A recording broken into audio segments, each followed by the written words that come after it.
Good afternoon. Sakit na yata. I'm not sure. Na-stress kasi tayo.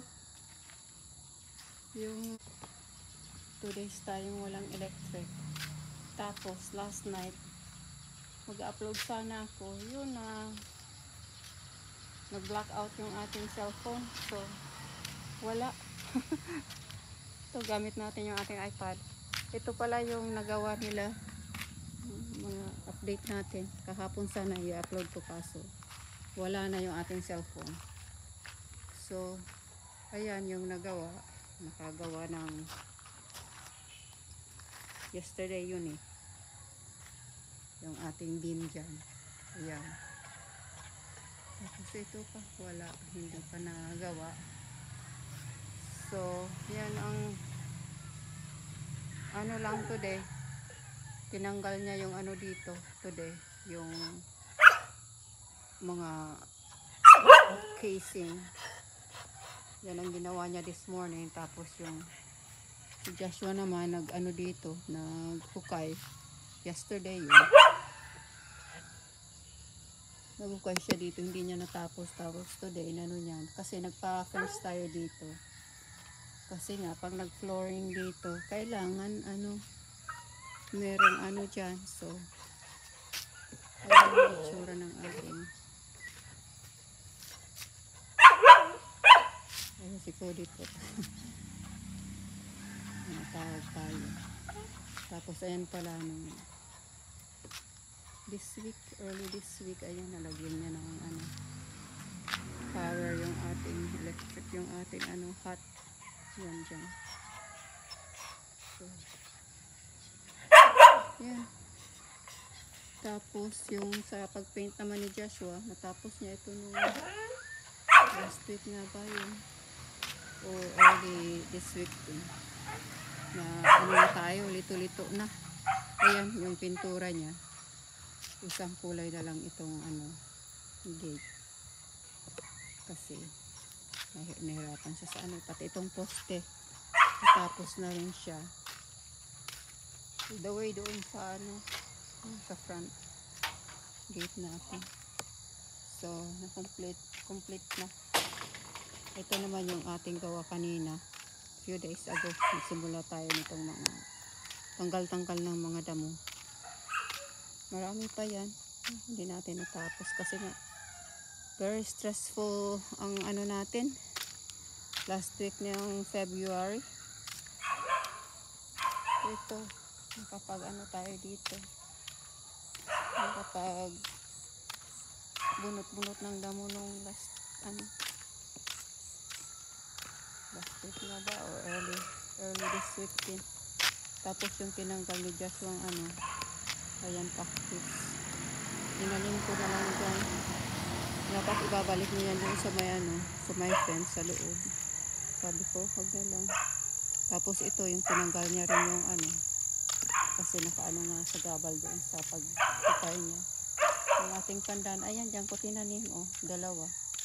Yun yung nanay, ito yung mga babies na umano, yun. Tanim natin dyan.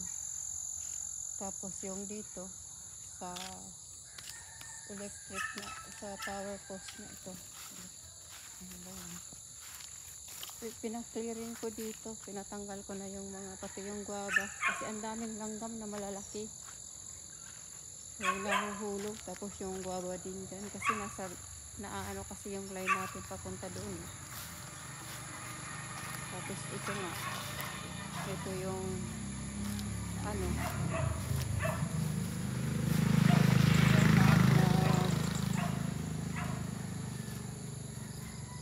yung ground wire.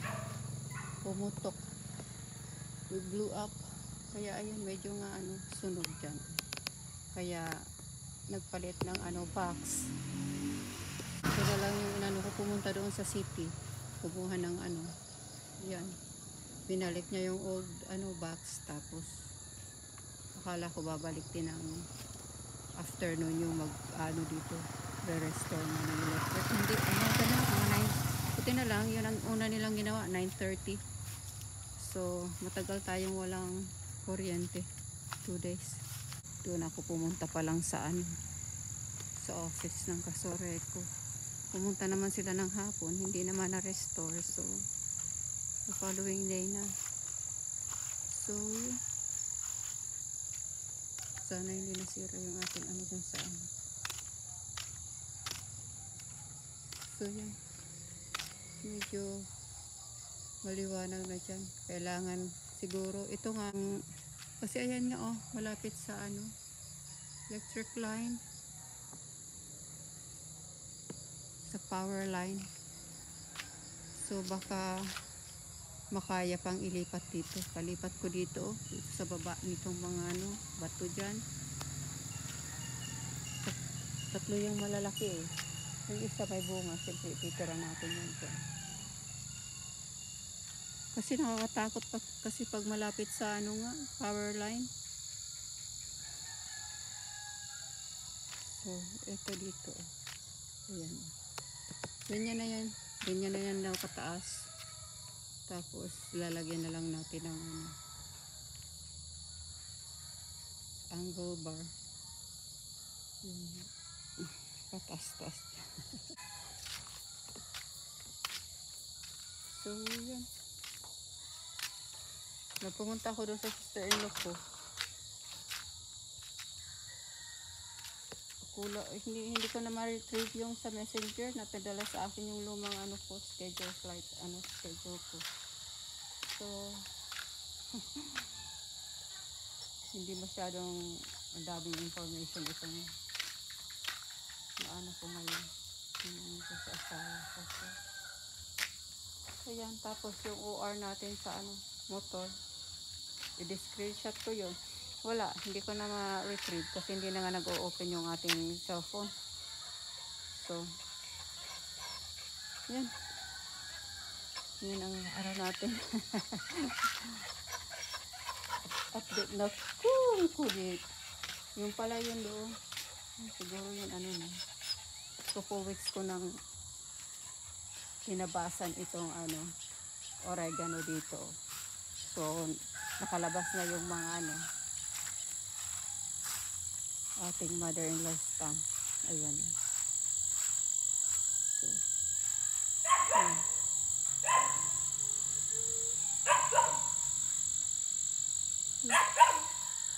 Hindi tayo nakapag-ano dito at na-stress tayo masyado. Hindi bali, tapos na daw ang February. March na bukas. Kaya say bye-bye na. Bye-bye na. Ayan ang ating kuripot. Ang dumi-dumi na, hindi ko napaliguan. At dinalabas ko kasi yan doon sa ating yes. At marami ng ano, yung sa sinunugan ko na yung charcoal. Ayan, daming itim-itim sa mukha at saka sa leeg. Ayan, ayaw kumain ng dog food. Go eat! Eat your food! Ayaw niya talaga, ini-snub niya. So kanina, nag-ano ako ng hotdog, hinaluan ko yan siya.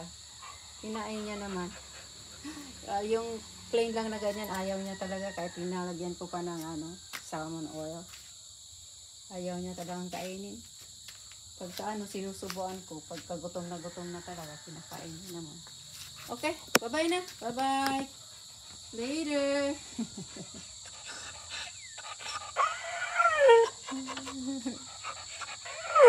Say bye-bye. Bye-bye na.